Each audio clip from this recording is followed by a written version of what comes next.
기도 드리시겠습니다.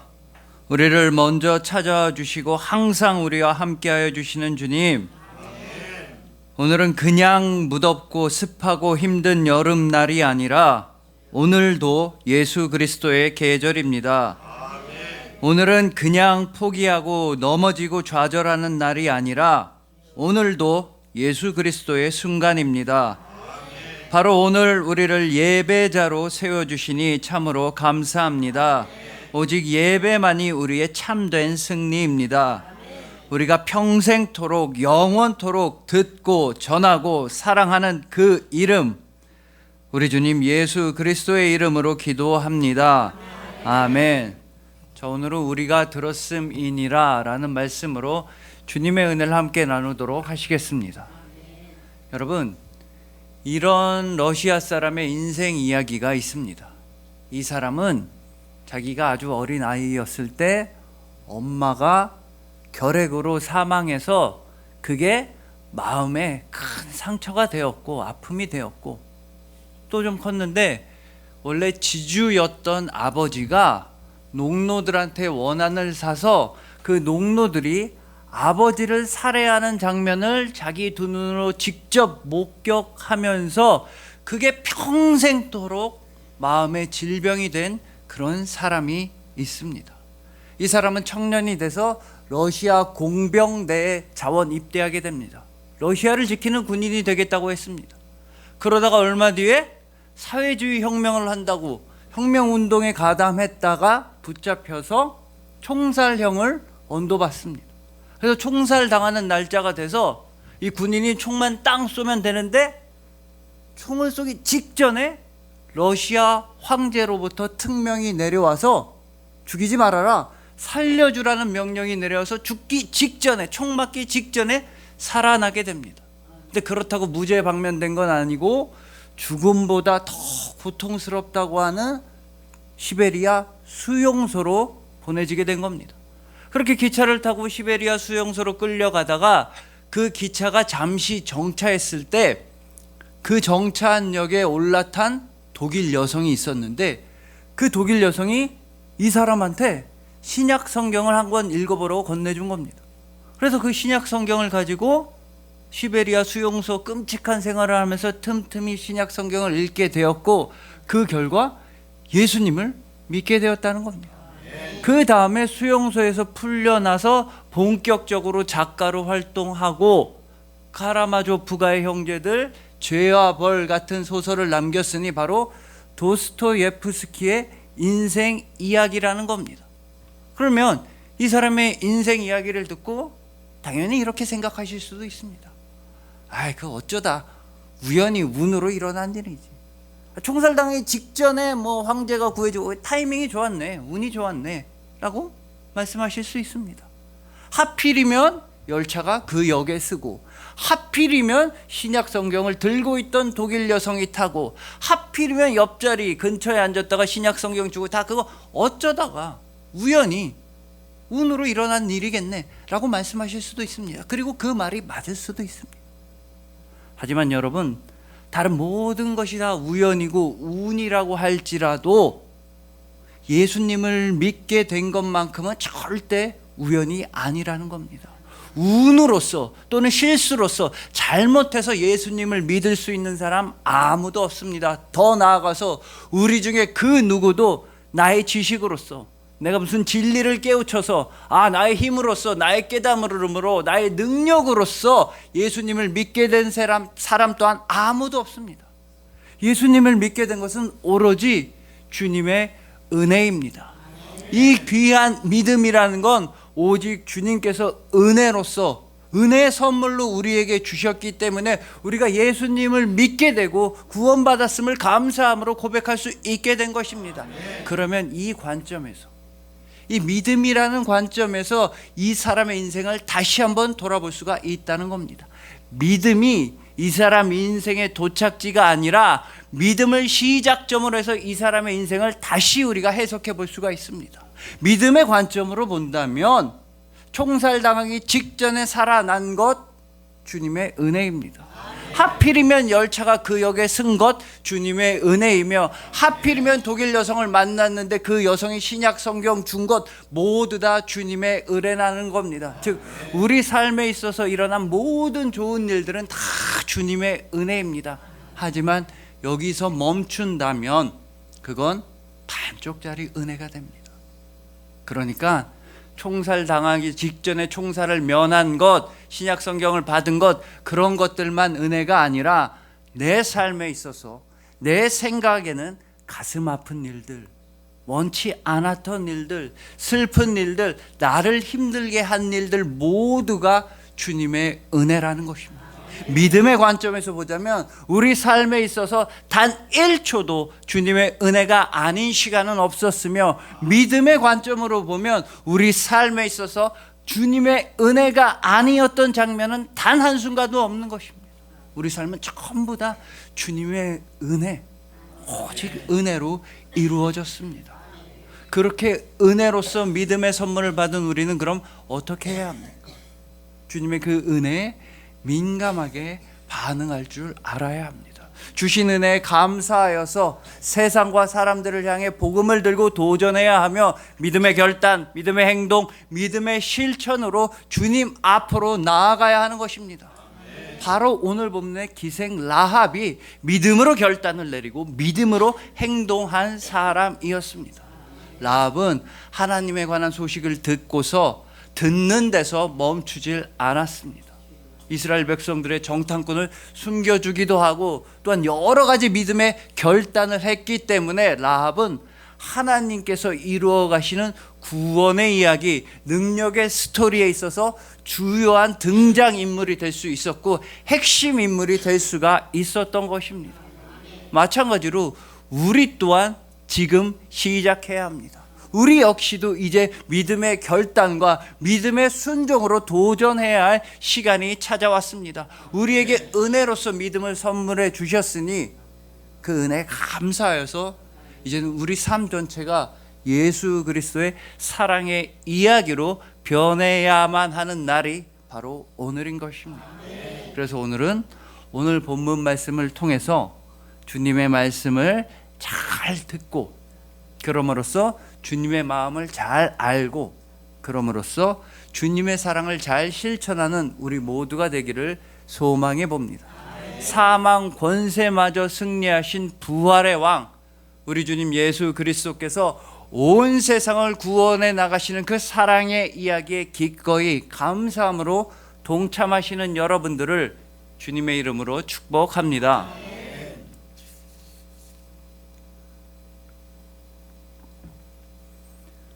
자, 오늘 본문에 나오는 라합은 기생 라합이라고 보통 말하는데, 이 성경 원문을 보면 단순히 기생이 아니라 몸을 파는 여성이었습니다.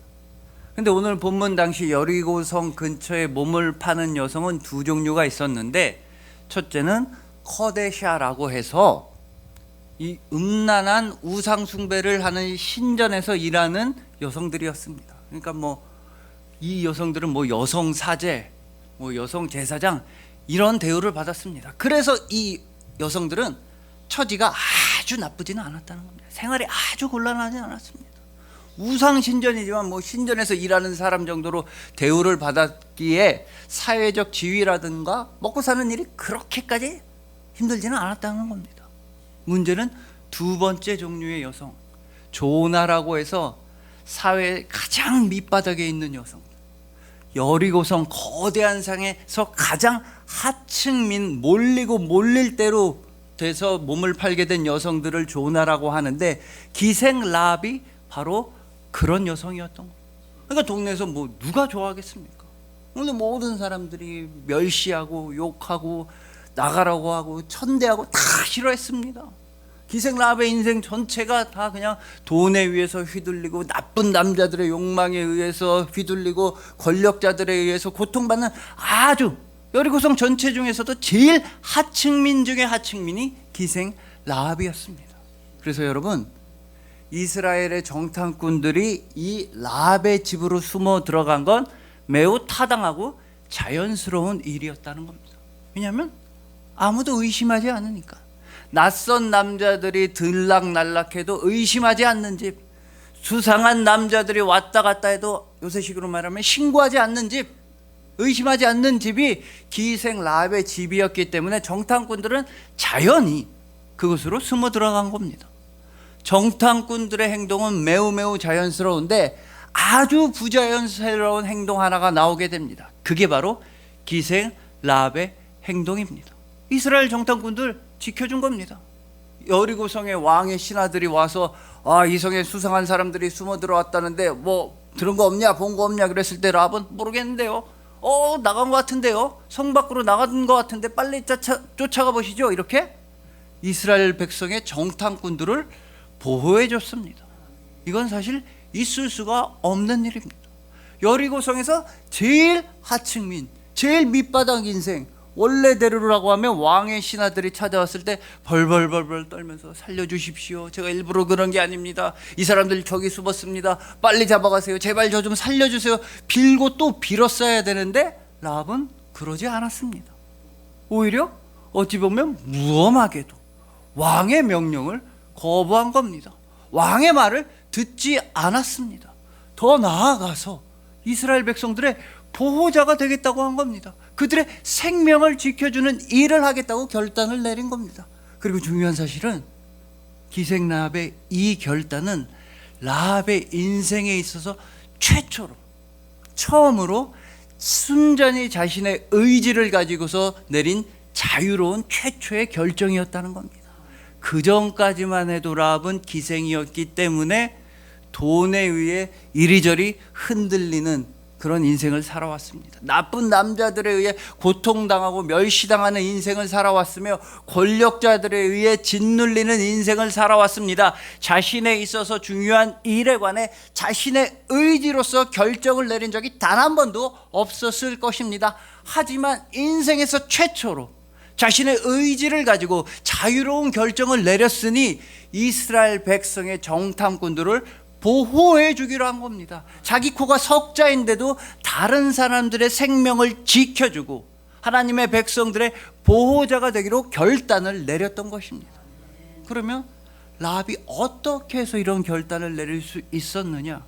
그건 당연히 하나님을 향해 마음을 열었기 때문입니다. 하나님을 구원자로, 하나님을 왕으로, 하나님을 주인으로 모시기로 결정했기 때문에 하나님의 백성을 지켜주기로 결정 또한 할 수 있었던 겁니다. 그러면 우리가 물어봐야 되는 건 왜 그렇게 큰 여리고성에서 유독 기생 라합이 하나님을 향해 마음을 열 수 있었는가? 왜 다른 사람들이 아니라 하필이면 제일 무시당하고 천대당하던 기생 라합이 하나님을 섬기기로 결정하고 이스라엘 백성들의 보호자가 되기로 결정을 내릴 수 있었는가? 그 이유에 대해 어느 신학자분은 그건 연약한 자들만 가질 수 있는 인식론적 특권이라고 합니다. 가난하고 고통당하고 억울한 일이 많은 사람들만 가질 수 있는 인식론적 특권이라는 겁니다. 그러니까 우리처럼 고생하고 힘들고 답답하고 억울한 그런 사람들만 가질 수 있는 어떤 거룩한 지식에 대한 특권이 있다는 겁니다. 이게 말이 어려서 그렇지 쉬운 예로 여러분들 뉴스나 이런 데서 막 지진이 일어나기 직전에 뭐 허리케인, 헤일 이런 게 찾아오기 전에 무슨 벌레떼가 먼저 도망쳤다, 뭐 작은 새떼들이 도망쳤다, 쥐들이 도망쳤다, 그런 뉴스를 보신 적이 있으실 겁니다. 그러면 그 거대한 자연의 먹이 사슬 중에서 그 도망치는 벌레들, 뭐 쥐들, 작은 새들은 제일 밑바닥에 있는 애들입니다. 대부분의 그 동물로서의 삶은 먹이로서만, 자기보다 크고 힘센 동물에 의해 잡아먹혀지는 먹이로서만 쭉 살아온 애들입니다. 근데 그렇게 연약하고 부족하고 힘이 없는 애들이 오히려 지진이나 해일 같은 거대한 자연재해를 먼저 알아차리고 도망친다는 겁니다. 호랑이, 사자는 뭐 지진 때문에 죽어도, 산에서 불타서 죽어도 작은 동물들은 먼저 감지하고 도망을 친다는 겁니다. 왜냐하면 워낙에 힘이 없고 약하다 보니까 온몸의 감각을 세워서 생존에만 집중하기 때문입니다. 어떤 큰 동물이 날 잡아먹으러 오지 않을까, 누구한테 밟히지 않을까, 또 누군가 날 죽이러 오지 않을까, 항상 감각을 곤두세우고 있다 보니까 지진과 해일 같은 큰 위기에 아주 민감하게 먼저 알아차려서 도망쳐서 생명을 구할 수 있게 된다는 겁니다. 여러분, 비슷하게 군대 갔다 오신 분들은 아실 겁니다. 항상 긴장하고 항상 눈치 보고 항상 두려워하는 이등병들은요, 큰 사고를 안 칩니다. 물론 이등병들은 짜잘한 사고, 맨날 실수하고 맨날 잘못하고 맨날 혼나고 넘어지는데, 그렇지만 이등병들은 항상 긴장하고 있다 보니까 큰 사고는 치지 않습니다. 또 큰 사고, 큰 잘못을 치를 만한 중요한 일을 맡기지도 않습니다. 군대에서는 누가 사고 치느냐? 엄청 긴장하고 그냥 저기 밑바닥에 있는 그냥 계급 낮은 이등병이 아니라 한 일병되고 상병되고, 나 짬밥 좀 먹었는데, 군생활 나 이제 할 줄 다 알아, 나 제대 얼마 안 남았어, 이렇게 교만해지고, 군생활 어렵지 않아, 이런 친구들이 크게 사고를 쳐도 큰 잘못을 저지르고 실수를 하는 겁니다. 여러분, 운전도 그렇다고 합니다. 정말 왕초보 중에 왕초보는 큰 사고는 내지 않고, 운전 뭐 어렵나, 운전 뭐 껌이지 쉬워, 이렇게 운전 나 좀 할 줄 알아, 그렇게 교만해졌을 때 큰 사고가 난다는 거예요. 여러분, 저는 진짜 초보 중에 왕초보입니다. 저는 진짜 혼자서는 아예 운전을 할 수가 없습니다. 항상 와이프가 옆에 같이 타줘야지. 두 명이 같이 봐주고, 와이프가 옆에서 여기 50km야, 여기 80km야, 깜빡이 켜라면 깜빡이 넣고, 그 다음에 들어가라면 들어가고, 그 혼자도 못 들어가서 막 창문 열고 차 잡아주면 그 사이로 들어가고, 진짜 와이프가 없으면 저는 혼자서는 운전을 못합니다.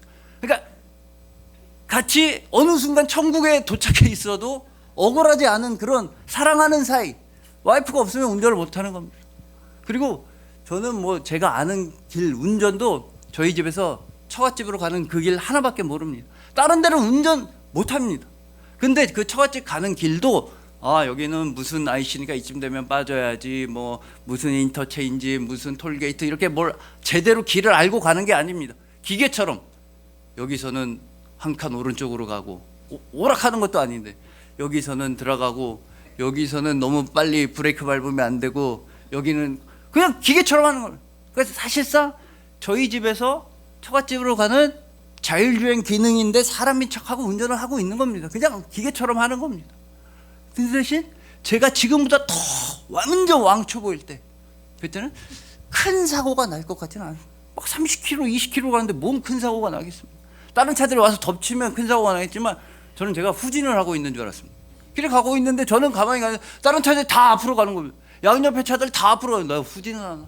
뒤에서 빵빵대도 저한테 빵빵대는지도 모릅니다. 뭐 하이빔을 켰대나 아니고 그것도 모르는, 나를 욕하는지도 모르고 엄청 천천히 가는데 무슨 큰 사고가 나겠습니까? 그런 것처럼 기생나합은 워낙에 여리고성이라고 하는 그 먹이사슬에서 가장 하층민 중에 하층민, 가장 힘들고 연약하고 괴롭힘 당하며 살고 있었기에 자신의 모든 감각을 동원해서 생존에만 몰두하고 모든 감각을 예민하게 펼쳐두고 있었습니다. 말하자면 저작거리 민심, 요새 말로 하면 시장바닥 민심, 영어로 치면 입소문에 아주 예민하게 반응하고 있었습니다. 근데 여리고성에 소문이 돌고 있었던 겁니다. 저기에 멀리 애굽에서 이스라엘 백성들이 탈출했대. 아니, 우리 여리고성보다 훨씬 더 강력한 대제국인 바로 왕을 이기고 무찌르고 홍해를 가르고 탈출했대. 그리고 그게 끝이 아니라 요단강 저편에 있는 여러 왕들을 무찌르면서 우리한테 다가오고 있대. 여호와 하나님을 신으로 섬기는 이스라엘 민족이 여리고성에 다가오고 있대. 이 소식을 들었을 때 기생라합은 그 소식에 마음을 열고 하나님을 향해 마음을 열 수가 있었습니다. 하지만 반대로 여리고성의 높은 왕, 권력자들, 아주 1%의 귀족들은 하나님을 향해 마음을 열질 않았습니다. 왜냐하면 자기가 지키고 싶은 것들이 있었기 때문입니다. 뺏기기 싫은 것들이 있었습니다. 그 알량한 부와 명예와 자존심을 뺏기기 싫어서 그들은 여리고성 성문을 열지 않았으며, 하나님을 향해 마음문을 열지 않았으며, 하나님을 향해 항복하지 않았으며, 하나님을 왕으로 섬기지 않았기 때문에 그들이 가지고 있던 부와 명예와 더불어서 여리고성 전체가 무너지는 멸망의 최악의 최후를 당하게 되었던 것입니다. 하지만 반대로 가장 밑바닥에서 살고 있었던 기생 라합은 하나님을 향해 마음을 열고 하나님을 왕으로, 주님으로, 주인으로 모셔드렸습니다.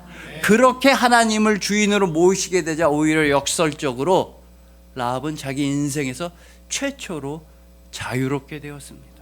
그 전까지만 해도 기생이라는 이유로 돈에 의해 휘둘리고 나쁜 남자들의 욕망에 의해 휘둘리고 권력자들에 의해 이리저리 치이고 멸시당하고 무시당하고 누군가로부터 도움이 없으면 살아갈 수 없는 그런 의존적이면서 무시당하는 인생만 살아왔지만 하나님을 왕으로 모시게 되자, 하나님을 주인으로 섬기게 되자 역설적으로 가장 자유로운 선택을 할 수 있었습니다. 인생에서 최초로 자유로운 선택, 하나님의 백성의 생명을 지키는 보호자가 되기로 결단을 내릴 수가 있었습니다. 하나님을 왕으로 섬길 때 인생에서 최초로 올바른 선택, 거룩한 선택, 지혜로운 행동을 할 수 있게 되었다는 것입니다.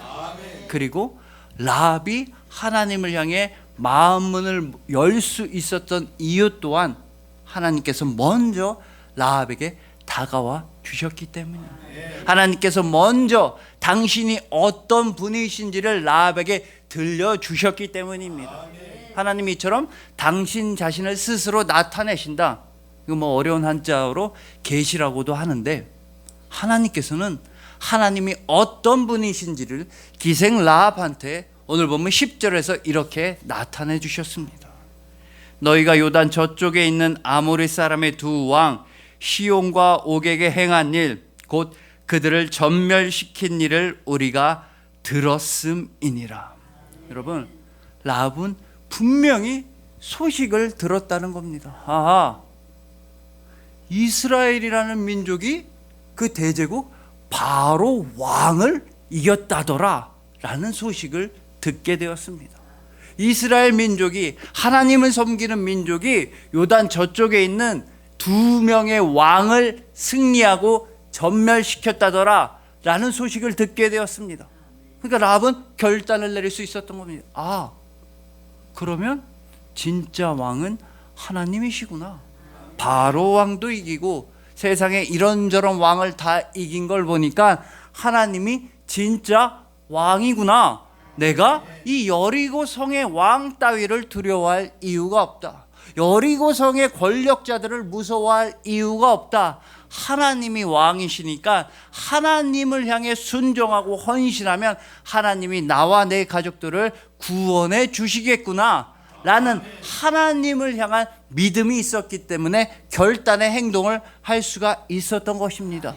근데 여러분들은요, 그 기생 라합보다 훨씬 더 좋은 소식을 이미 다 들으신 분들입니다. 기생 라합보다 훨씬 더 대단한 소식을 들었기에 이 자리에서 예배를 드릴 수가 있었던 겁니다. 겨우 애굽의 바로 왕 그 정도가 아니라, 이 세상에 이런 왕 저런 왕 정도를 이긴 그런 정도가 아니라 사망 권세마저 승리하신 분이 여러분의 왕이 되어주신다는 소식을 여러분들은 들었습니다. 사망 권세를 이기신 그분께서 여러분들의 왕이 되어주신다. 바로 예수 그리스도께서 직접 여러분들의 왕이 되어주신다는 소식을 여러분들은 다 들었습니다. 온 세상에서 제일 기쁜 소식, 복된 소식, 바로 두 글자로 복음을 여러분들은 듣게 되었고, 그 복음으로 인해 여러분들은 마음을 열어 오직 예수 그리스도만 믿고 섬기게 되었으며 영원한 부활 백성이 되는 은혜를 누리게 되었던 것입니다. 그러니 부디 오직 하나님께서 내 삶의 주인이 되실 때, 그때에만 역설적으로 우리는 자유로워진다는 것을 기억하시길 소망합니다. 하나님이 아닌 세상의 위협과 세상의 유혹에 굴복하지 아니하고 오직 하나님이 왕이 되실 때, 하나님만 섬길 때 우리는 인생에서 제일 자유롭고 아름답고 지혜로운 선택을 할 수 있음을 기억하시길 소망하는 것입니다. 사망 권세마저 승리하신 우리의 부활의 왕 예수 그리스도의 중심이시자 마음이시자 사랑이신 여러분들을 주님의 이름으로 축복합니다.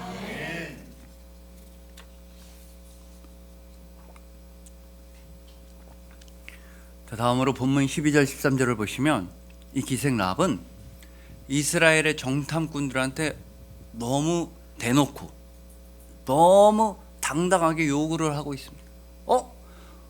나랑 내 가족들 살려내라. 너네 다음에 돌아올 때 우리 반드시 구원해내라. 너무 당당하게 요구를 하고 있는 겁니다. 근데 이 요구는 좀만 생각해 보셔도 말이 안 되는 이상한 요구입니다. 아니 방금 전까지 내가 도와줬는데 이 사람들은 뭐 오갈 데도 없고 숨을 데도 없고 도망다니 내가 살려줬는데 내가 겨우 숨겨주고 나 아니었으면 죽었을 사람들한테 나를 살려내라? 내 도움이 아니었으면 진작에 끝장났을 사람들한테 내 가족들 살려내라? 이거는 누울 자리를 완전히 잘못 보고 다리를 뻗은 겁니다. 뭐 도와줄 만한 사람들도 아닌데 아무런 힘도 없는데 우리를 구원해달라고 도와달라는 건 정말 이상하다는 겁니다. 여러분 우리가 돈이 없으면 어디로 갑니까? 돈이 많은 은행가에서 돈을 빌리는 겁니다.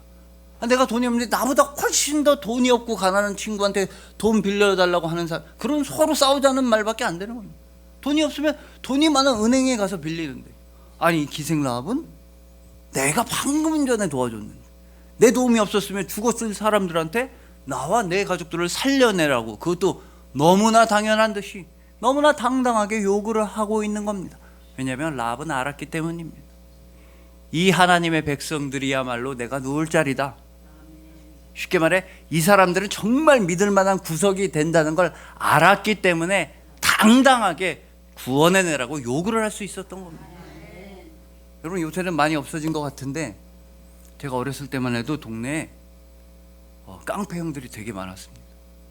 제가 막 초등학교 중학교 이럴 때는 진짜 깡패 형들이 너무 많았습니다. 그런데 이 깡패 형들은 이상하게 항상 잔뜩 화가 나 있습니다. 자기네끼리 신나게 울다가 웃고 떠들다가도 제가 막 야! 불러서 제가 쳐다보면 야 왜 쳐다봐? 막 이러면서 화를 내는 겁니다. 저는 형들한테 맞을까봐 돈 뺏길까봐 무서워서 이렇게 땅만 보고 가고 있는데 야! 딱 불러서 쳐다, 네가 어딜 뭐 욕을 막 섞어. 너 왜 쳐다봐? 너 시비 거는 거야? 불러서 쳐다봐. 그럼 따라오라 그러면 여러분이 따라오라 그러면 가는 겁니다. 구석진대가 그때부터 엄청나게 화가 나 있어. 너 뭐 가지고 너 그러니까 너 쳐다보고 너가 먼저 시비 걸었으니까 우리가 너 때려도 돼. 뭐 이렇게 한번 막 화를 내다가 엄청 화내다가 꼭 물어봅니다. 야, 너 돈 있냐? 너 얼마 있어? 그럼 저는 돈이 있으면 있는 대로 다 드렸습니다. 근데 없으면 없는데요. 그러면 막 형들이 막 또 화를 내고 막 뒤져서 나오면 뭐 10원에 한 대다 막 화를 내는데 놀랍게도 저는 단 한 번도 맞은 적이 없습니다. 한 대도 안 맞았습니다. 한국 형들 막 돈 있어? 없는데요? 그럼 다 보내줬습니다. 왜 보내줬겠습니까? 얘는 진짜 돈이 없게 생겼으니까. 불쌍. 얘는 나보다 이거 뭐 10원에 한 대 내 때려봤자 내 주먹만 아프지 아무리 뒤져봐도 돈이 안 나오게 생겼으니까, 욕하고 화내봤자 돈이 안 나오게 생겼으니까 그냥 보내준 겁니다. 뭐 제가 뭐 싸움 잘하고 그래 싸움 하나도 그냥 보내준 겁니다. 그래도 친구들 얘기 들어보니까 제 친구들은 막 가방도 뺏기고 어제 막 깡패 형들 만나서 지갑 뺏기고 신발 뺏기고 막 맨발로 집에 가서 이러는데 저는 신발을 한 번도 뺏긴 적이 없습니다. 아니 가방도 안 뺏겼어. 그 형들이 봐도 엄청 후진 신발 가방인데 뭘 뺏겠습니까? 빼서 가봤자 더 쓰레기가 되는데 뭘. 에휴, 가라. 돈 없는데요? 그러면 물론 이렇게 욕을 섞어서 하긴 하지만 없는데요? 그러면 에휴, 가라. 그 형들도 하루 공친 겁니다. 돈을 뺏어 써야 되는데 엄청 가난한 애를 만나서 가라. 그러면 그런 것처럼 정말로 누울 자리를 보고 다리를 뻗는다고. 기생 라합은 자기가 방금 전까지 도와줬는데 그 사람들 보고 자기 가족들을 구원해내라 그러면 어떻게 구원해내겠습니까? 그 사람들 자기가 방금 전 내가 도와줬는데. 그러나 기생 라합은 분명히 알았던 겁니다. 이 사람들의 하나님이라면 우리 가족 구원해준다. 이 사람들의 하나님이라면 유일하게 우리 가족을 살려주실 능력이 된다. 정말 이 사람들의 하나님은 우리 가족을 온전히 보호해 주실 수 있는 능력이 있으시다. 이런 믿는 구석, 이런 게 있었기 때문에 당당하게 요구를 할 수 있었던 겁니다. 속된 말로 누울 자리를 잘 봤기 때문에 라합은 다리를 잘 뻗었고 그 결과 온 가족들이 다 구원을 받게 된 것입니다. 여러분들한테도 누울 자리가 있습니다. 하늘나라에 자리가 있다는 겁니다. 여러분들의 누울 자리의 이름은 오직 예수 그리스도이십니다.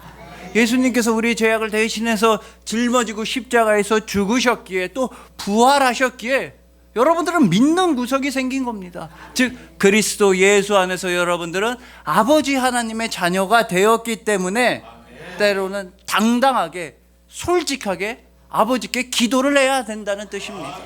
아니 우리를 구원해 주실 능력이 있으니 하나님 앞에서 우리가 왜 무슨 폼을 잡겠습니까? 왜 됐어요, 넣어두세요. 난 괜찮아요, 내가 알아서 할게요, 나 알아서 잘. 그럴 필요가 없다는 겁니다. 힘이 들면 힘들다고, 아프면 아프다고 솔직하게 아버지께 요구하고 기도할 수 있어야 된다는 것입니다. 바로 예수님께서 우리를 위해 영원한 처소를 마련해 주셨기 때문입니다. 그러니 부디 여러분들이 기도하는 대상은 우리를 구원하실 수 있는 유일한 능력이 있으신 분, 여러분들은 아버지 되시는 하나님께 기도한다는 것을 절대 잊지 마시길 소망합니다. 정말 솔직하게 아버지 앞에서 절대 폼 잡지 말고, 아버지께서 원하시는 건 자녀인 여러분들이 아버지와 거리를 두고 점잖은 척하는 게 아니라 그저 아버지께로 더 가까이, 그저 아버지께 더 솔직하게 기도하는 것임을 기억하시길 소망합니다. 예수 그리스도 안에서 하늘나라에 영원한 자리가 있어서 아버지 하나님께 솔직하게 기도하시는 여러분들을 주님의 이름으로 축복합니다.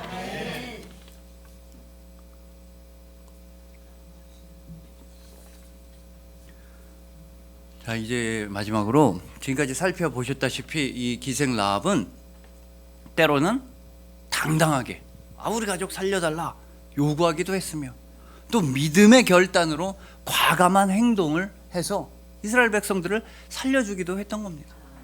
이런 기생 라합을 보면 이 믿음이라는 건 반드시 행동, 결단, 실천이 동반되는 것임을 우리는 알 수가 있습니다. 행함이 없는 믿음은 죽은 믿음이고, 행동, 결단이 있어야 된다는 겁니다.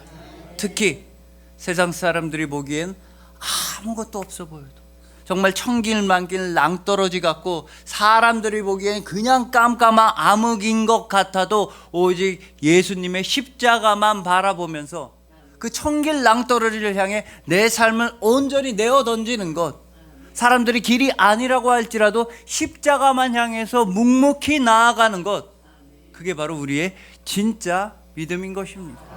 그런 믿음의 결단과 행동을 통해 라합은 마태복음 1장에 있는 예수님의 족보에 이름을 올리게 됐습니다. 아닌 게 아니라 예수님의 족보를 보시면 다 믿음으로 과감하게 행동을 한 사람들이 예수님의 족보에 이름이 올라간 여성들입니다. 다만 권장할 만한 방식은 아니라 할지라도 과감하게 행동해서 자신의 권리를 지켜냈습니다. 룻은 믿음으로써 자신의 정든 고향을 뒤로하고 과감하게 시어머니의 고향 이스라엘 하나님으로 향해 나아왔습니다. 밧세바 자신의 자식 솔로몬을 지키기 위해 백방으로 노력하고 행동했으며, 특히 마리아 당시의 처녀로서는 있을 수가 없는 예수님의 잉태 소식을 듣고서도 그 예수님을 온전히 받아들이는 정말 생명을 건, 목숨을 건 믿음의 행동을 했던 것입니다. 그리고 기생 라합 역시 과감한 행동, 믿음의 결단을 통해 하나님께서 이루어 나가시는 승리에 참여할 수 있었으며, 그렇게 라합이 믿음의 행동을 할 수 있었던 이유, 하나님께서 라합에게 먼저 다가와 주시고 하나님께서 먼저 당신이 어떤 분이신지를 알려주셨기 때문이라고 말씀드렸습니다. 다시 한번 본문 10절의 하반절을 보시겠습니다. 그들을 전멸시킨 일을 우리가 들었음이니라. 라합은 들었다는 겁니다. 하나님께서 하신 일들을 들었다는 겁니다. 애굽의 바로 왕을 이기고 홍해를 가르고 요단강 저쪽에 2명의 왕을 승리하신 일을 분명히 들었다는 겁니다. 하지만 라합은 듣는 데서 만족하질 않았습니다. 듣는 것에서 멈추질 않았다는 겁니다. 즉 귀로만 듣던 하나님이 아니라, 말로만 듣던 하나님이 아니라, 소식으로만 듣던 하나님이 아니라 내가 과감히 뛰어들 그런 하나님을 향해 나아갔다는 것입니다. 더욱더 정확히 말씀드리자면 기생 라합에게 있어서 하나님은 남의 하나님이 아니라, 너희들의 하나님이 아니라, 다른 사람들의 하나님이 아니라 나의 하나님이었다는 겁니다. 나의 하나님이고 나에게 은혜를 베풀어 주셨으니 과감하게 하나님의 구원 스토리에 뛰어들겠다는 겁니다. 하나님께서 베푸시는 능력의 이야기 듣기만 하는 게 아니라, 하나님께서 이루어 나가시는 승리의 스토리 구경만 하는 게 아니라, 하나님께서 성취하시는 언약의 이야기 그냥 듣기만 하는 것이 아니라 오직 믿음을 가지고서 하나님 아버지의 구원과 은혜와 능력과 사랑의 이야기에 라합은 과감하게 뛰어들었고, 그 결과 하나님의 승리의 이야기의 중심 인물과 핵심 인물이 될 수가 있었습니다. 마찬가지로 지금 이 자리에 모이신 여러분들 또한 하나님의 승리의 이야기, 은혜의 이야기의 핵심 인물로서 참여하고 있다는 겁니다. 왜냐하면 하나님의 말씀 자체이시며 하늘나라의 사랑의 이야기 자체이시며 하나님의 구원 그 자체이신 예수 그리스도께서 여러분들을 먼저 찾아와 주시고 항상 영원토록 여러분과 함께 하여 주시기 때문입니다. 예수님께서 여러분과 항상 함께하여 주시기에 여러분들은 하늘나라의 구원의 이야기에서 절대로 탈락될 수도 없으며 삭제될 수도 없으며 누락될 수도 없으며 하나님의 그 사랑에서 벗어날 수가 없는 것입니다. 말하자면 여러분들의 이름은 다 하늘나라 생명책에 기록이 되었는데 무엇으로 기록되었느냐? 여러분들의 이름은 하늘나라 생명책에 예수 그리스도의 보혈로 기록되었기에 절대로 지워질 수가 없다는 것입니다. 여러분들의 생명은 살아있는데 무엇으로 살아있느냐? 하나님의 영 안에서 살아있는데 바로 예수 그리스도의 부활 생명으로 살아있기에 사망 권세는 여러분들을 위협할 수가 없다는 것입니다. 바로 여러분들은 예수 그리스도의 사랑의 이야기이기 때문입니다. 여러분들이 바로 영원한 예수 그리스도의 사랑이기 때문인 것입니다. 그리하여 오직 하나님이 내 삶의 주인이 되실 때에만, 그때 비로소 내 삶이 온전히 자유로워지며 그때 비로소 내가 가장 올바르고 거룩하고 지혜로운 선택을 할 수 있음에 감사하시는 여러분들, 예수님께서 친히 하늘나라의 자리를 마련해 주셔서 마음껏 솔직하게 때로는 당당하게 아버지께 간구하시는 여러분들, 영원토록 멈추지 아니하시는 예수님께서 친히 온 세상을 구원해 나가시는 그 은혜의 이야기에 기꺼이 믿음으로써 동참하시는 예수 그리스도의 영원한 사랑이신 여러분들을 진심으로 사랑하고 축복합니다. 기도드리시겠습니다. 우리를 먼저 찾아와 주시고 우리와 항상 함께하여 주시는 주님, 우리에게 들려주시는 구원의 이야기와 사랑의 이야기를 확실하게 들었습니다. 기쁜 소식, 복된 소식, 아름다운 소식인 그 복음을 우리가 분명히 듣고 분명히 믿고 분명히 전하고 분명히 사모합니다. 그 복음의 이야기에 참여하게 하시니 감사합니다. 우리 손으로 직접 연약하고 아픈 이웃들을 돕게 하시고 우리의 입술로 직접 하늘나라의 생명을 전하게 하시고 우리의 마음으로 직접 주님을 사랑하게 하여 주시니 이제 우리는 예수 그리스도의 이야기가 되었습니다. 기도와 믿음과 결단과 실천이 우리 삶을 가득 채우고 있으니 우리는 언제까지나 패배하지 않는 예수 그리스도의 편지가 되었습니다. 감사합니다. 우리가 평생토록 영원토록 듣고 전하고 사랑하는 그 이름 바로 우리 주님 예수 그리스도의 이름으로 기도합니다. 아멘.